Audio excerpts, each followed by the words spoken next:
Good evening, I'm Andrew Chang. Adrian is away. Tonight, after a big vaccine announcement, reasons for optimism and caution. To just say we're out of the woods with this? Not yet. What it means for you. There clearly haven't been lessons learned from other provinces. The COVID-19 reality in Manitoba gets more dire. An Indigenous woman detained, knocked unconscious, and dragged to a cell. My first reaction was that force was excessive in the circumstances.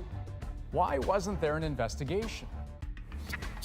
And the Kamala Harris effect. It's one thing to say that it's possible, but when you see her, it's like now you know it.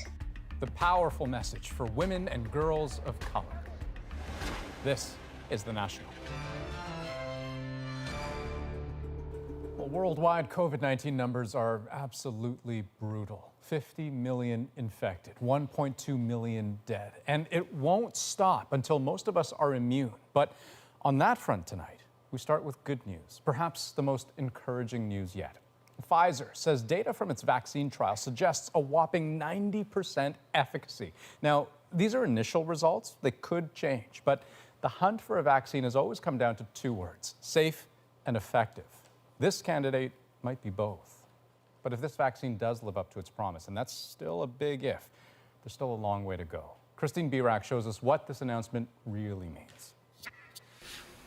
The vaccine is still experimental, but the drug maker insists this is big. The greatest medical advance in the last 100 years, if you think about it.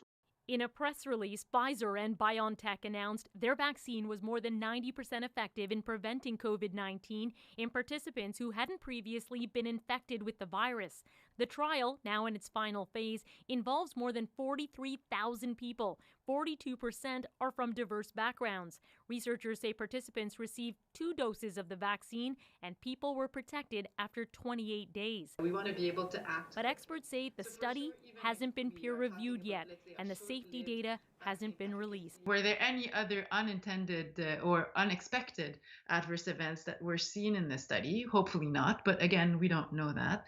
And there are other questions, including how well this vaccine blocks transmission of the virus between people. How long is it protective? Does it work better in some groups? It's possible, for example, that the vaccine better protected younger people instead of older adults. So we just need to see the data. I think it's promising. But from there to just say we're out of the woods with this, not yet. Pfizer says immunity could last for at least a year. Members of Canada's vaccine task force are optimistic. There's never been a vaccine made from RNA. So this is opening up a whole new world of making vaccines if this result holds up. Gene-based vaccines offer the body a set of genetic instructions to build a piece of the coronavirus, like those outer spikes. They can't make you sick, but they can show the immune system the enemy and give it an edge in fighting this virus. I think we can expect that we will have a vaccine available for Canadians sometime in April to June. It's just a guess, but if it works, the vaccine could be the beginning of the end for this pandemic. Christine Birak, CBC News, Toronto. Now, if this vaccine delivers as promised, the entire world could be clamoring for it. So how many Canadians would have access, and how soon? Salima Shivji shows us the plan. We see the light at the end of the tunnel. The good news, Canada has already secured 20 million doses of Pfizer's vaccine, thanks to a strategy Ottawa has been pursuing, not so quietly, for months. When a vaccine is ready, Canada will be too. The Government of Canada has entered into agreements with Pfizer and Moderna. At least 88 million doses, with options to attain tens of millions more. In all, Canada has snapped up more than 300 million doses from 7 different companies, all for different vaccines, trying to cover all its bases. Indeed, Canada is one of the countries around the world with the very best portfolio of potential vaccines, because we know that there is a certain amount of uncertainty as to which vaccines will land. Uncertainty, too, on how to distribute a vaccine when it's ready. Pfizer's vaccine requires 2 doses and needs to be kept very cold at -75 degrees. Cities like Toronto are already trying to find enough space to vaccinate the general public. We are doing this work now so that we will be ready for what we know will be a massive effort.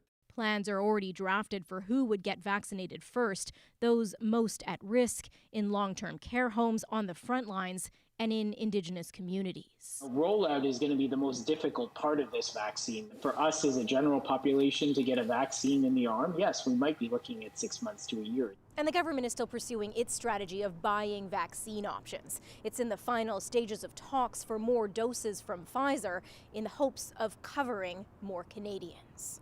Salima Shivji, CBC News, Ottawa. Now, this vaccine news triggers a sudden spike in markets. They've defied gravity for much of the pandemic, but today there was more going on than meets the eye. The TSX up nearly 1.2%. The S&P 500 about the same, but the NASDAQ, heavy with technology stocks, is actually down 1.5%. And that's an important clue. Jacqueline Hansen looks behind the numbers because this surge is a bet on something we haven't seen yet, a return to normal.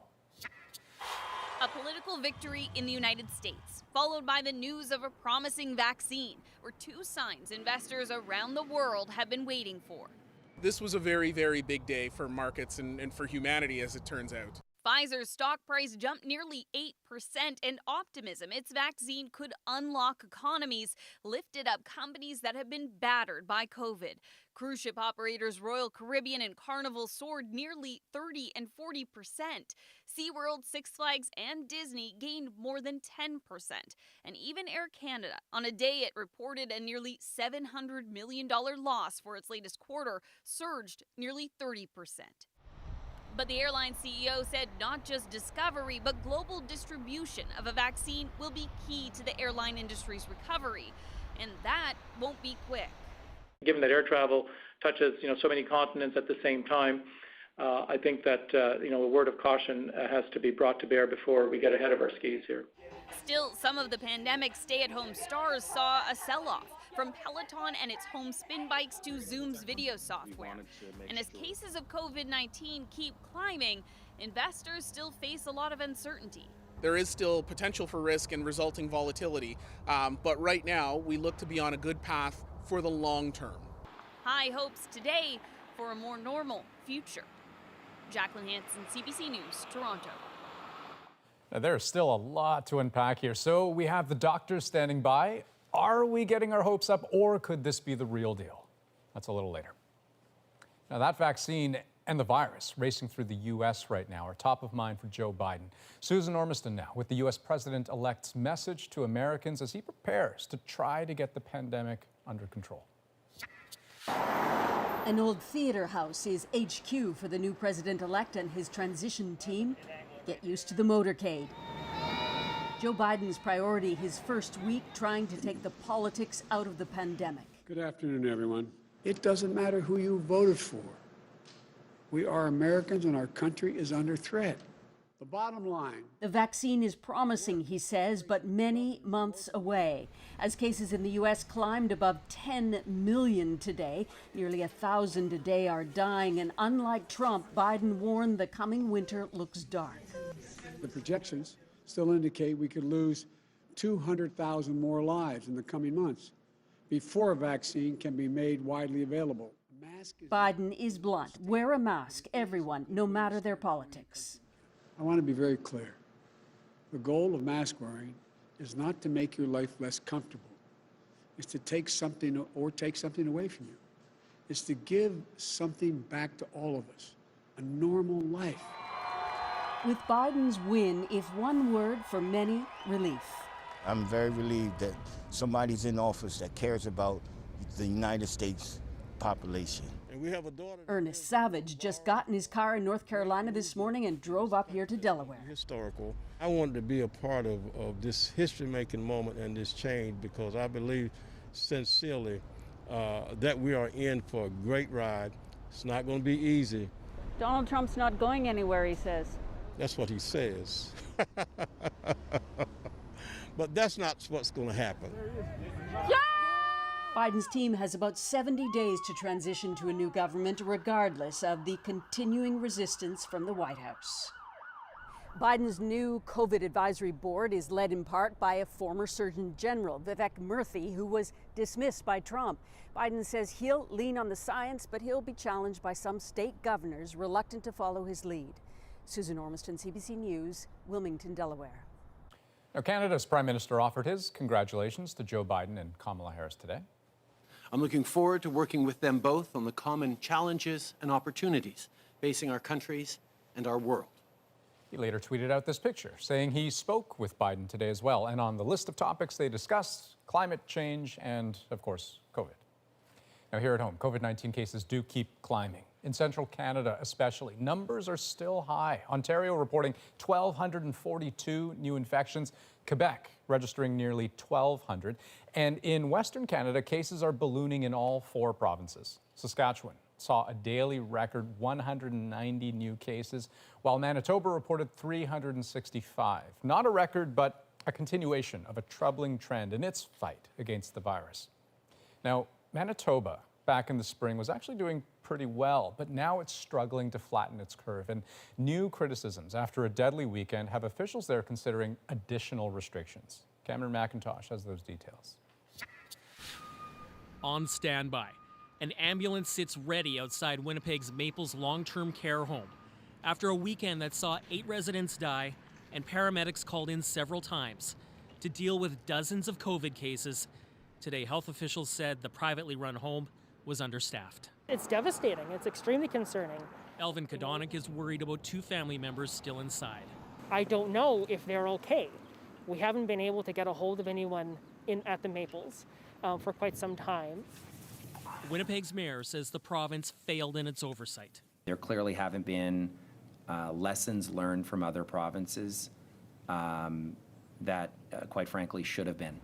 As Winnipeg enters its 2nd week of red-level restrictions, the provincial government is taking flack from several sides. 61-year-old Jean-Claude Dianzenza is the first healthcare worker to die contracting COVID at work. Doctors have been openly expressing concerns over safety and staffing. Meanwhile, teachers are complaining inadequate planning for socially distanced and remote learning is leading to burnout. There's no available substitutes. This is going to be a challenging time. Today, the education minister announced funding to help develop and deliver more remote learning.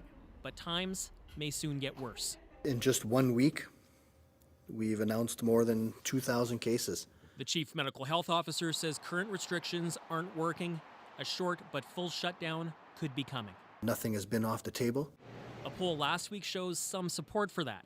As for how it's being handled, we still have a fair bit of faith in the public health officials, a lot less faith and diminishing faith in our provincial leaders. It's clear that the government's losing their grip on the current COVID situation, and something has to be done.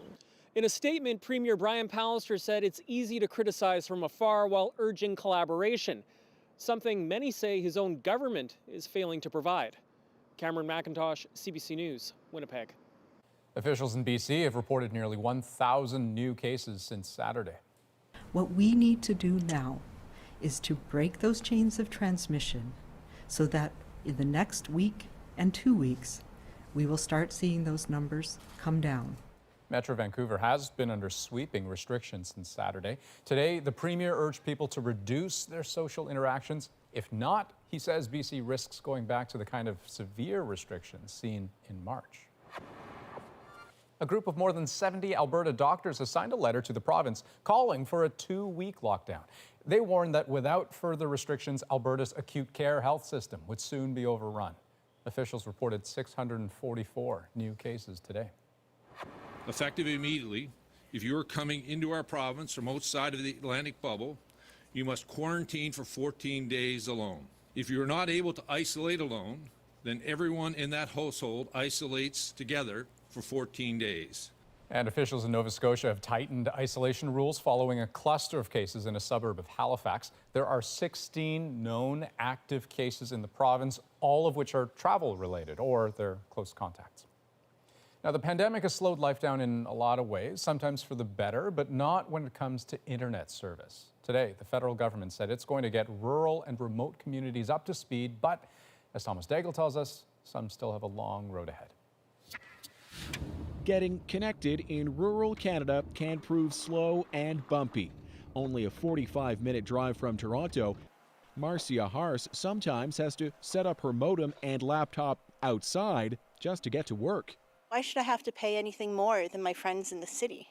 If they can get unlimited internet for under $100, why am I paying $180 for 100 gigs?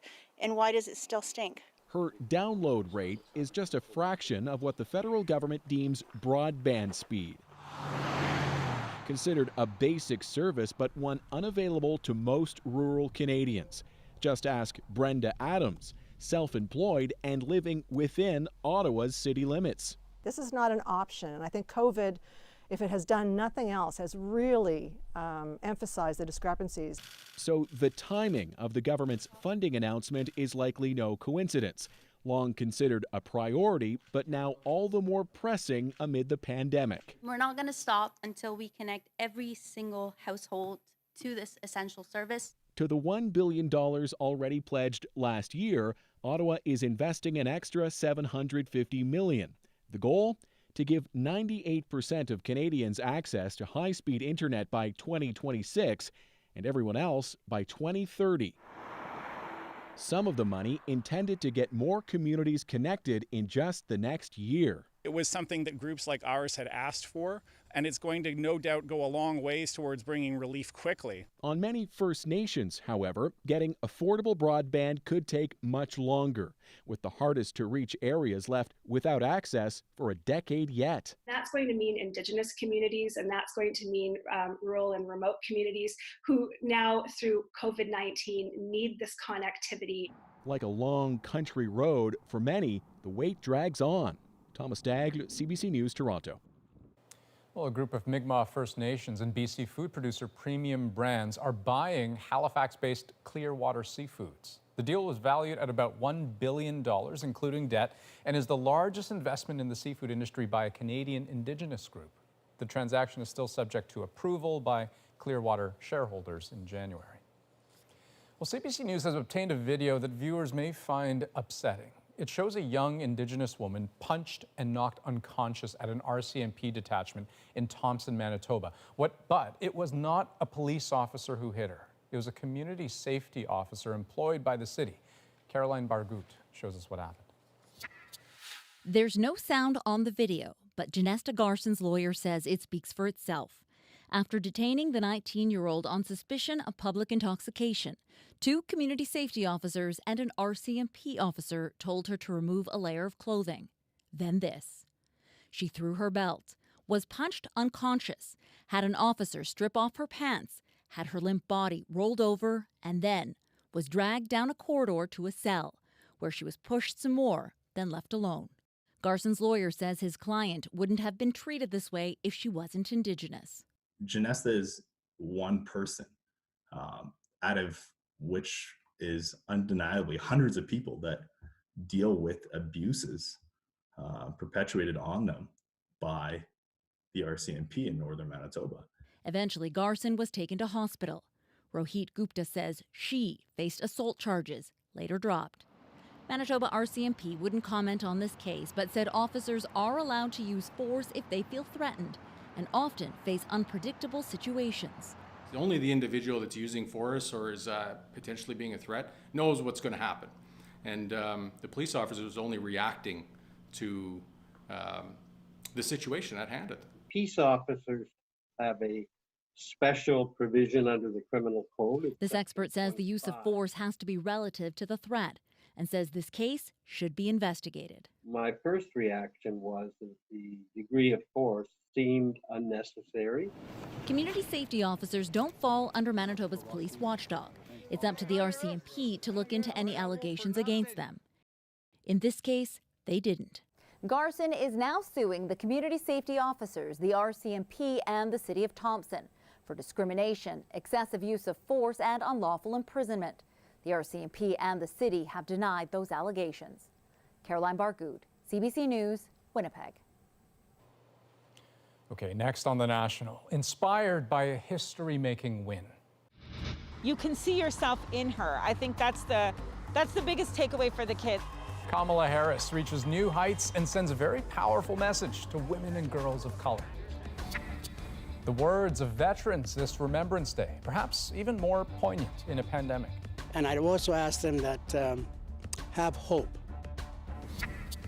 And a school in Nunavut gets a celebrity surprise. I got an email saying this is Ryan Reynolds, what our needs are in terms of winter gears. We're back in 2.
When she came here from India at the age of 19, she maybe didn't quite imagine this moment.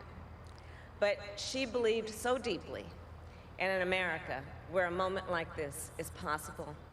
U.S. Vice President-elect Kamala Harris paying tribute to her mom on Saturday night as Harris celebrated her history-making win, becoming the first Black woman and South Asian woman elected vice president. And while that story may be rooted in the United States, it is inspiring people all over the world, including here in Canada. Here's Allison Northcott. It's something these students and teachers are especially proud of today, their link to U.S. Vice President-elect Kamala Harris when her mother, a cancer researcher, was studying at McGill University. It's just like an inspiration for you to know, just keep working and you can get there. I really needed the joy.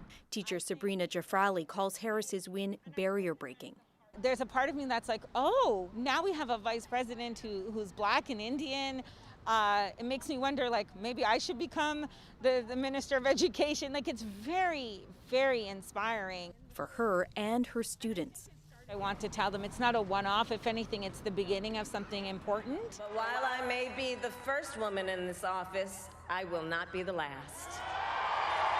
That still gives me goosebumps because I think it's a very strong message.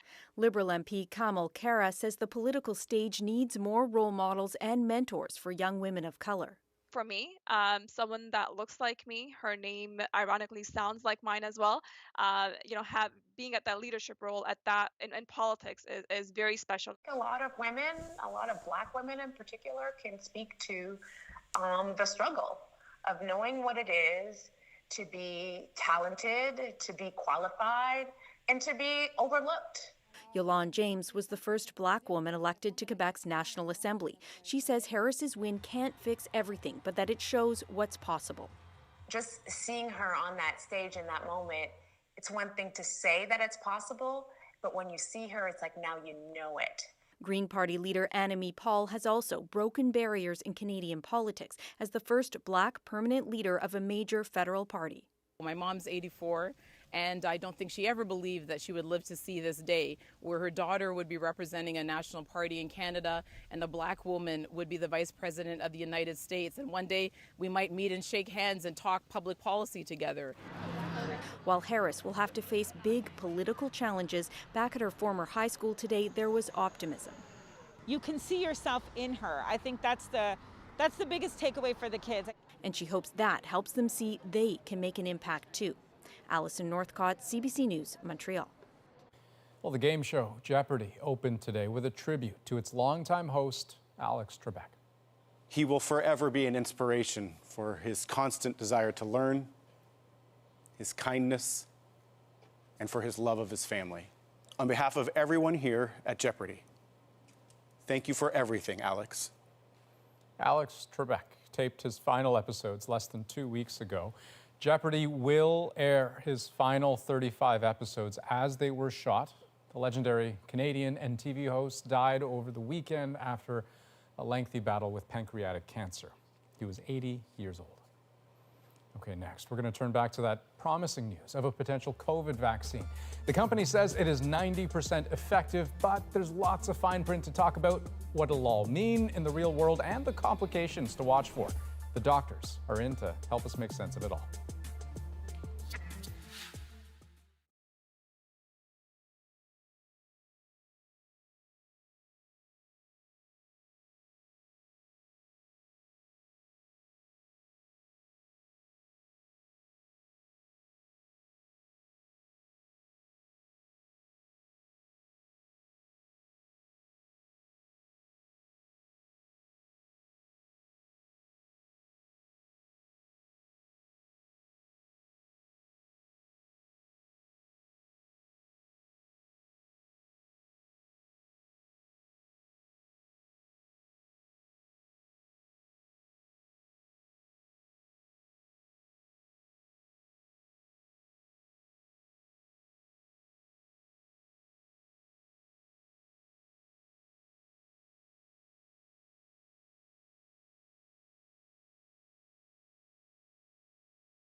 Welcome back. So by far, one of the biggest stories today, promising news from Pfizer that one of its COVID vaccine candidates appears to be very effective.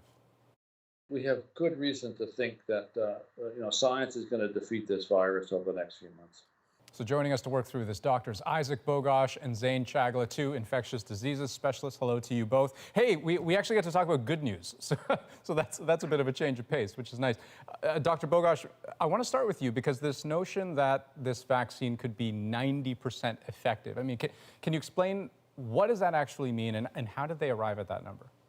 Sure. So this is a clinical trial, and what they did was they prospectively enrolled over 43,000 people. So 43,000 people basically had a 50-50 chance. You either get the vaccine or you get a placebo. And they followed these people through time. Now, during the course of the study, 94 people had COVID-19. The study's not done. This is just an interim analysis of those first 94 events. And what they found is of those 94 cases of COVID, 90% of people did not get the vaccine. So said another way, the vaccine was pretty protective. If you got the vaccine, you had a far lower probability of getting COVID-19. The study's not done. They're still going to conduct the study. This is just an interim analysis, but the interim analysis looks pretty promising. Right. And so, Dr. Chagla, I guess the follow-up is, how confident are we that we're comparing apples to apples, in the sense that the trial of more than 40,000 people is reasonably representative of how the vaccine would work in real life? So on the plus side, there was a variety of ages that are included up to the age of 85, which is really representative of the adult population. There are apparently a number of minorities that are included in the trial, but these are generally healthy people that were involved in the trial, devoid of comorbidities, cancer, transplant, the need for immunosuppressing medications, pregnant women. And so, as you roll out to the general population, you do have to be careful. That 90% number is really impressive in this clinical trial if it does stay going forward. But in the real life population, we may not get that number 100%. Does that mean that this vaccine's off the table? Absolutely not. But we do have to have expectations that there may be populations that won't react to it as great as seen in this trial. Right. So even given what you've just said then, I mean, and Dr. Bogosh, I mean, I don't want this to sound like a reckless question, but why can't we then just get the vaccine out now, based on the preliminary results, especially if you consider that, I mean, literally thousands of people die of COVID every single day. Like what side effect could possibly be deadlier than that? So I think it's important for the study to continue, and for independent government bodies. So for example, in Canada, it's Health Canada. In the United States, it's the FDA, to evaluate and pore over all this data, completely independent of any political interference. And they're going to look at all the data. They're going to look at the efficacy of the vaccine. They're going to look at the side effects. And they're either going to give it a thumbs up or the thumbs down. The thumbs up meaning, yep, it's okay. And if they do give it the thumbs up, it's likely that we'll start to see vaccine rollout shortly after, as we're preparing for. If they give it the thumbs down, then we're just going to have to wait until another vaccine rolls around, which, of course, we know there's several that aren't far behind. Right. And yeah, so the rollout could happen very soon if everything sort of continues to go well with this. And Dr. Chagla, the plan for Canada is to get 20 million doses in the first 3 months of 2021. That's the deal that the government has set up with Pfizer. How does that actually play out on the ground in terms of like who gets it, where they get the vaccine? Is it like the flu shot, that sort of thing?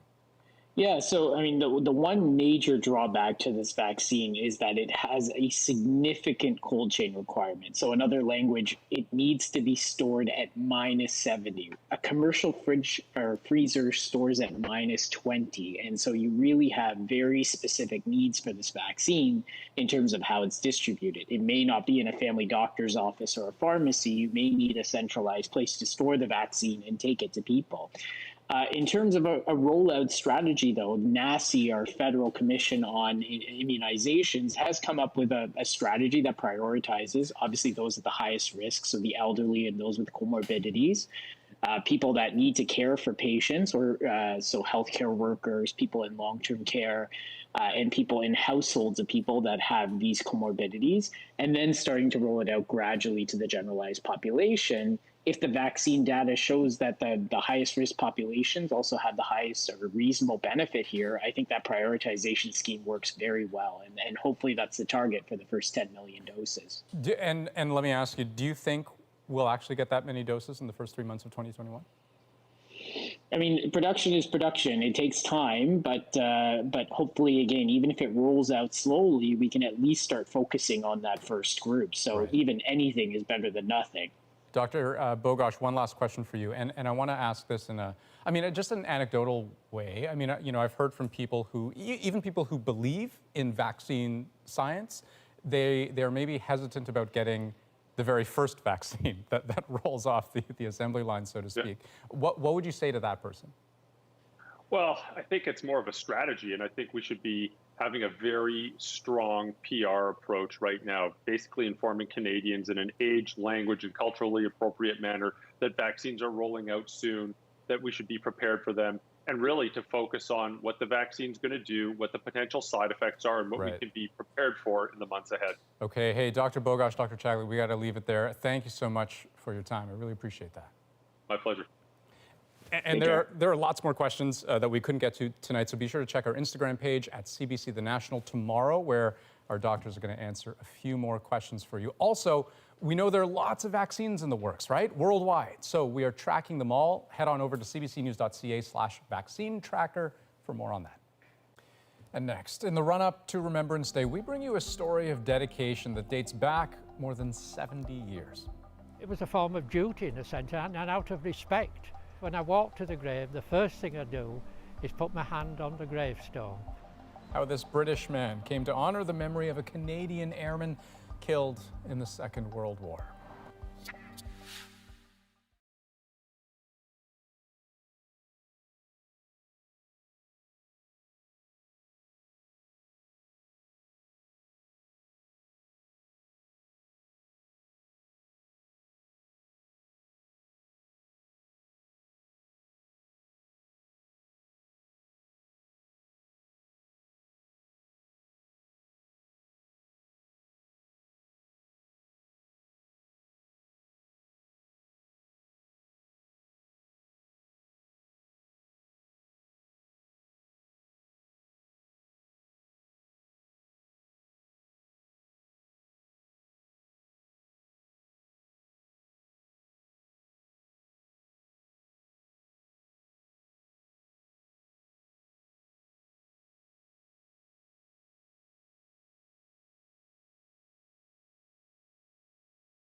It's absolutely gorgeous.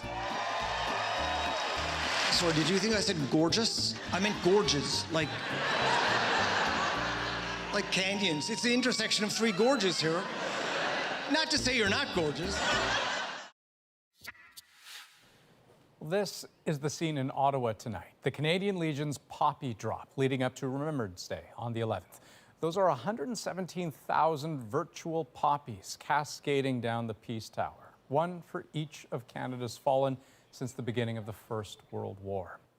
Now, the pandemic means this Remembrance Day will be different. Ceremonies are either being canceled or scaled back, but the day will still be marked in some very intimate ways. And as Bonnie Allen explains, to veterans and their families, that's important.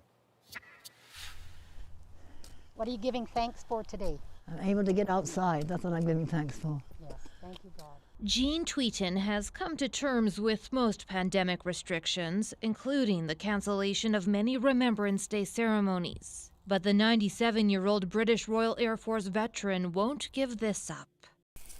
Oh, dear friend.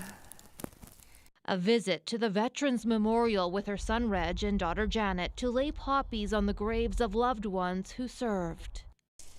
There you are, my darling. Including her husband. She also thinks of those who never survived the war. Oh, the ones that didn't come back. I think of them. Reg, where are you? This is a military family going back generations, including Tweeten's father and uncles, her husband and his brothers, her sons, and Tweeten too. She worked as a radar operator tracking enemy planes off the south coast of England. In a way, we were the first line of defense against the Germans coming in to raid. We not only plotted German planes coming in, we plotted our own planes going out and coming back in. Oh, gracious, yes, it was top secret. We couldn't even talk about it for years after. We never really learned much about it until we were in our late teens. I was very surprised and very proud of her that because of her, several lives were saved. That pride is echoed by so many Canadian families. Army veteran Gladys Kennedy turned 100 this year. Her family arranged an outside bagpipe ceremony to celebrate. She worked at a military hospital during the Second World War, keeping medical records for injured soldiers. I was proud of the fact that I could serve my country in that way. She volunteered for service, and she's been an active volunteer ever since, and I think that's amazing. She's a model Canadian, in my opinion. Gladys Kennedy is saddened that large public Remembrance Day ceremonies like this won't happen this year. Not because she wants the attention, but rather she wants to remind others how people and countries came together to defeat evil.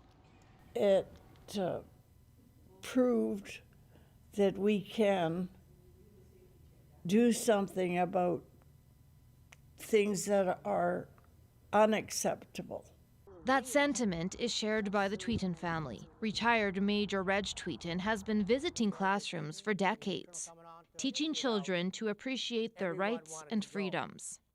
All the sailors, the soldiers, and the airmen gave away their tomorrows for our todays.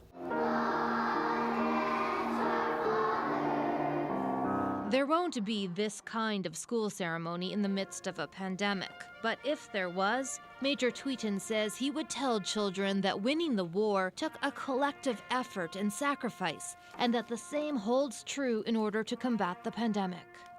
And I'd also ask them that have hope. Did you put a poppy on there? Jean Tweeten hopes people will mark this Remembrance Day in their own creative way, and wherever you are, you stand still and you are silent for 2 minutes. It's the longest 2 minutes in the whole year. You can stick it on better. There we go. Yes, and my dear friend, dear friend. She wants the nation to unite in that moment of silence. Bonnie Allen, CBC News, Regina. Well, for decades, a British man has dedicated himself to honoring the memory of a fallen Canadian airman. How he started and why dates back to a long-forgotten program of the British Legion. And now, 70 years after they were first united, two families are rediscovering each other. Murray Brewster shows us. It was January 1945. The air war over Europe had entered its last horrific weeks. Among the tens of thousands of Allied aircrew, Nova Scotia native Flight Sergeant Maurice Derling. He was on his way home from a 500-plane raid over Nuremberg when his bomber collided with another Lancaster. There were no survivors. Maurice Derling was buried here, among the Commonwealth war graves in Stonefall Cemetery at Harrogate in the north of the UK. He would, however, not be alone. My grandmother used to say to run on and find the grave, which I did. It has been 73 years since John Charlesworth started coming here. His grandmother adopted the grave under a long-forgotten program of the Royal British Legion and the Commonwealth War Graves Commission. He's never missed a Remembrance Day or Maurice Sterling's birthday. It was a form of duty in a sense, and out of respect. When I walk to the grave, the first thing I do is put my hand on the gravestone. I suppose it's almost feeling as though I'm in contact with the person asleep. I think John's story is possibly unique. Elizabeth Smith of the War Graves Commission discovered the long-lost program. It really is incredible that he has kept that promise that his grandmother made. The Charlesworth and Derling families remained in touch after the war, exchanging letters. And for a long time, John has wondered, was there anyone still around? I guess I'm the one in the family, I'm the archivist of the family. This is Flight Sergeant Derling's niece, Donna Denham. Yes, can you hear me all right? Yes, I can. I never knew whether anybody realised that the grave was still visited, and that was important to me, to let you know, or a relative know, that he's not forgotten. And now there's a special connection. Donna had many photos he's never seen before. Dear Mr. and Mrs. Derling. And even a letter written by his grandmother to Donna's grandmother in the 1940s, assuring the Derling family Maurice's memory and his grave would not be forgotten. That was just like my grandmother talking. That was very moving, to be honest, to hear that letter. I was very appreciative to be able to speak with him because my grandparents and my mother and Maurice's other sister were always so grateful that there was somebody there to remember their son and their brother. So I'm doubly grateful that he took over from his grandmother and is doing such a lovely job. Murray Brewster, CBC News, Ottawa. Now, the CBC's coverage of Remembrance Day will be very different this year. Scaled down in size, but not in importance. Our live TV special begins Wednesday at 10 a.m. Eastern with Rosemary Barton hosting from the National War Memorial. You can also listen on CBC Radio 1 with Matt Galloway and Neil Cooksall. Well, still ahead in tonight's moment, Ryan Reynolds surprises a school in Nunavut. But first, how local bookstores are managing to turn the page and thrive during a pandemic.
for the latest coronavirus pandemic updates, breaking news, and top stories. Download the CBC News app now. I'm Jamie Poisson, and tomorrow on CBC's daily news podcast Front Burner, why President-elect Joe Biden is facing an uphill battle on everything from the coronavirus response to uniting the country at large. Subscribe wherever you get your podcasts. And welcome to the 2020 Scotiabank Giller Prize, or as we like to call it, Canada's Got Writin' Talent. Canadian literature is front and center tonight as Canada's richest literary prize is up for grabs. 5 authors are vying for the Scotiabank Giller Prize, awarded to the year's best work of fiction. The award comes with a $100,000 prize. Now that is a big award during the best of times, but even more so in a year where bookstores across the country have had to fight to stay afloat. But as Eli Glasner shows us, some of them have adjusted and are now thriving under pandemic conditions. How you doing? What's up? This warm November day, Type Books has the doors open. But like many businesses, the lockdown forced them to adapt. We were in our cars delivering our books to our customers. So you're the owner, right? I'm a co-owner. You're the co-owner. You were out in your car with my other co-owner, and people from the publishers also helped us out. As the virus spread, bookstore business fell 24% between March and May. Enjoy your books and wine. So independent bookstores got creative. In Guelph, the bookshelf found a complementary pairing. We had a liquor license. Doug Ford in Ontario said, hey, you can deliver it. So we had lots of people ordering a book and a bottle of wine. The coronavirus also forced bookstores to go online in a bigger way. Brampton's Knowledge Bookstore used to get most customers as walk-ins. And after the Black Lives Matter protests, that changed dramatically. My wife called and she's like, what's going on, right? We looked at the website because we've never had thousands of people from Canada in the website. That's funny. Michael Neal sells software to help bookstores go online. Last year, this time, the stores he worked with processed 17,000 orders. Now it's up to 116,000. Many stores talked to us and said, you realize you saved our business. And I said, wow, that's quite a compliment. One more sign the affection Canadians have for their local bookshop? Witness the wave of responses when I tweeted about alternatives to Amazon. The shortlist is amazing. Owners say one of the effects of COVID has been the rise of localism, embracing the neighborhood around you. People are trying to find communities, and people are trying to learn, trying to make sense of the world, trying to figure out what the heck is going on. Happy Gillers! Hey, Rick! Hey, happy Gillers! And as the celebrations for this year's Giller Prize begin, whether online or in person, it appears the love of a good book hasn't been diminished by the pandemic. Eli Glasner, CBC News, Toronto. And next on The National, the gift of warmth before the cold. How this school received 300 free Canada Goose parkas. Next in our moment.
Well, Arctic Bay is a small northern community in Nunavut, but many kids from the local elementary school didn't have warm winter coats. Well, that news traveled and caught the attention of this Canadian movie star. Ryan Reynolds decided to do something to help, and his gift of warmth this winter is our moment. It's the north. It's pretty cold. I had kids among us who really didn't have enough. I got an email saying this is Ryan Reynolds. When Ryan Reynolds reached out to us about what he was hearing about Arctic Bay, we acted quickly with him. An individual had reached out to him and shared a story that the school, Arctic Bay, they weren't well equipped for the winter. I would say about a week we mobilized around this, and just over 300 parkas, pants, gloves, hats, and of course boots. Ryan made a very generous contribution to help out with that too. They were over the moon about it. When they went down and saw the stock of stuff, they looked at the quality that they were getting. Even the staff themselves were stunned. They were like, "Thank you, Greg." I'm like, "Yes, it's thank you, Ryan. Thank you." So quite the generosity there. Apparently, a tweet sort of eventually kind of made its way, someone soliciting for just, nothing extravagant, just a few items of winter clothes. Ryan Reynolds eventually saw it, picked it up, decided to do what he did. And good thing, in Arctic Bay, it gets awfully cold during the winter. Apparently in February last winter, they hit almost minus 40. That's the National for this November 9th. Have a good night.